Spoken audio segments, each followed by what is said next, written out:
ആ രാജനോട് 100 തവണ പറഞ്ഞതാ വലിച്ചു കയറ്റിയത് മതിയെന്ന്. ഇപ്പൊ തൂറ്റടക്കവും വയറ്റിളക്കവും. അവൻ കുളമാക്കുവോ? ഒരു കുഴപ്പമില്ലെന്ന്. നിങ്ങളിങ്ങനെ ടെൻഷൻ ആവാതെ, നമ്മൾ റിഹേഴ്സൽ കൊടുത്തതല്ലേ, 2 ഡയലോഗല്ലേ ഉള്ളൂ. നിങ്ങൾ ഇത് വീശു. ബോധമില്ലല്ലോ. ബുൾഷിറ്റ്.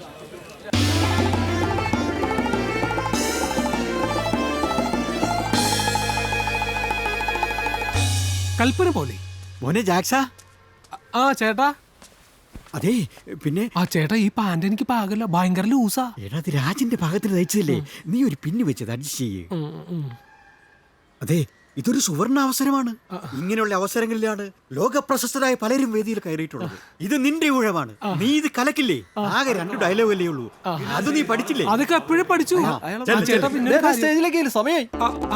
കലക്കണം കേട്ടോ, ഡയലോഗ് തെറ്റിക്കല്ലേ ചേട്ടാ. അങ്ങനെ ജാക്സൺ ആദ്യമായി നാടക മത്സരത്തിൽ അരങ്ങേറ്റം കുറിച്ചു. രംഗത്ത് വിവിധ വേഷങ്ങൾ അരങ്ങു തകർത്തുകൊണ്ടിരുന്നു.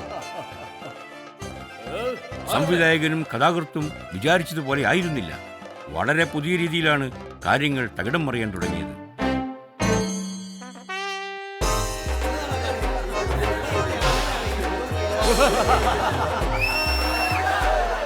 അങ്ങനെ ഇനാശ്ശേരി നാടക സംഘം പുറത്തായി.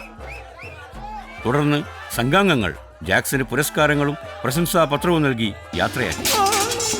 ജാക്സൺ നാടകരംഗത്ത് നിന്നും വിരമിക്കാൻ തീരുമാനിച്ചു.